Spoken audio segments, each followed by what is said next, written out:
Hey guys, welcome back to my channel. If you're new here, my name is Sinead, and it's officially the start of a new school year. So whether you're in high school or college, I wanted to help you guys by sharing some of my favorite study tips and talk about how you can be more productive in your online classes. Now before we jump into that, I wanted to share with you guys this super amazing tool that I've been using called PDF Element. PDF Element is a PDF editor software that allows you to edit documents, make notes, comments, annotate, highlight, add images, links, basically anything that you can think of. I really like it because it has so many features and it's a lot easier to use and learn than something like Preview, which comes stock with your Mac, or Adobe Editor. With PDF Element, you can convert PDF documents into various different formats.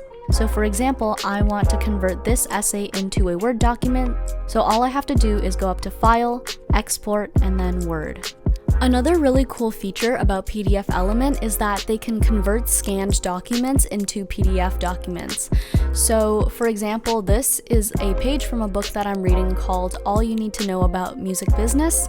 So all you have to do is go up here to Tool, OCR Text Recognition, choose the language of the document, and then what type of document you want it to be. So whether that is an editable text or a searchable text image.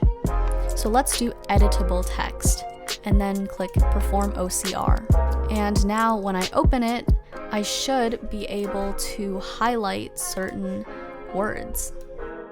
But not only can you edit PDFs, you can also use PDF Element to fill out forms. So all you have to do is go to the form option on the left column, and then you can add various different elements such as text boxes and checkboxes.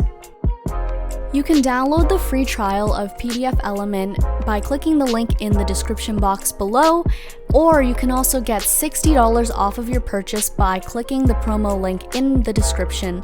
You can also visit their website for tutorials on how to best use their product and how they can help you study harder and increase your productivity and efficiency.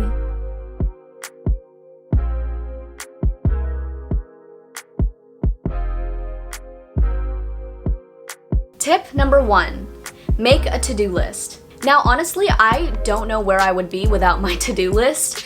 I've been using it for, I think, 4 or 5 years, and I used it all throughout high school, and it's literally the only way I can keep myself organized because there's just so many things happening constantly and so many things that I need to do, and it's really hard to remember it all. So instead of trying to even remember it, I'll just immediately write something down if I think of it, and then later I can always come back to it, and I'll never get that feeling where I'm like, I'm supposed to do something, but I can't remember what it is because I wrote it down. So my favorite to-do list app to use is called Todoist, and I really like it because you can sync your phone with your computer really easily, and it's really easy to use.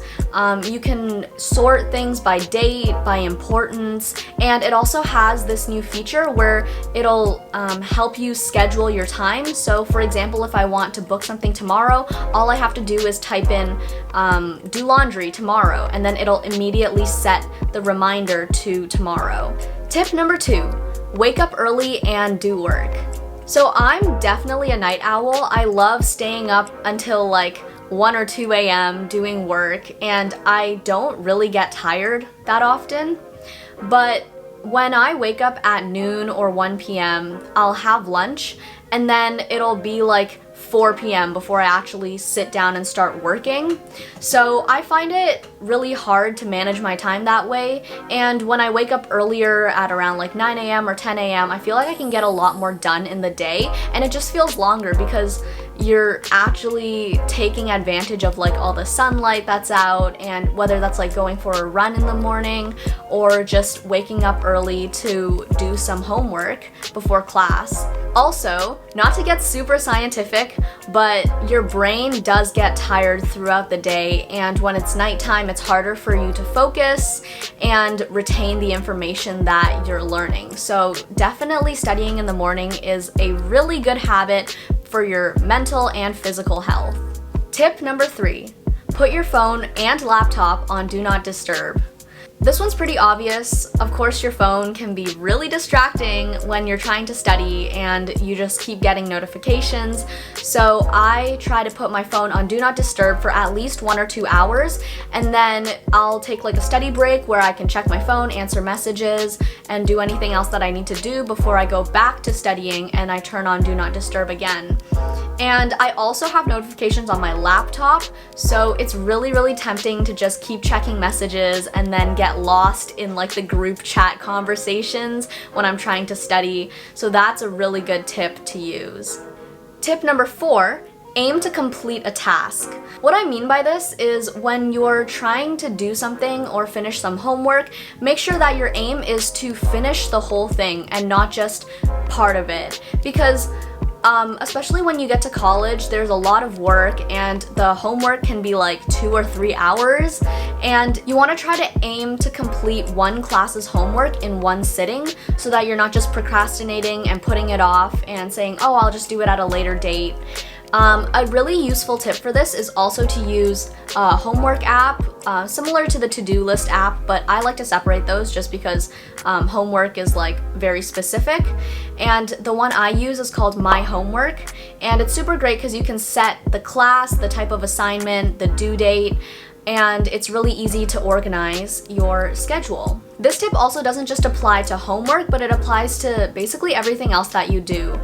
When you're doing something, try to complete it in one sitting or between 1 or 2 days, and set a time limit for yourself, or else you'll just keep putting things off and then you'll forget about it eventually, or you won't finish it in time. Tip number 5. Get noise-canceling headphones or listen to music while you're studying. So this one depends on who you are. For some people, music helps them focus, and for some people, it can be distracting. For me, it helps me focus, so I love putting in headphones and listening to music while I'm studying. And for other people, they just want no noise at all, so getting a pair of noise-canceling headphones is super great. I know they're a bit of an investment, and I think they're around like $50-ish for the good ones, but honestly, they are so useful because, for example, if you have a roommate or you live in a dorm, it can often get really loud, and that can be quite distracting when you're trying to study. So I hope some of these tips were helpful to you, and if you have more study tips you'd like to share, be sure to leave a comment in the comment section below, and don't forget to like and subscribe because I'll be posting a lot more videos in the coming weeks. Thank you so much for watching, and see you next time. Bye!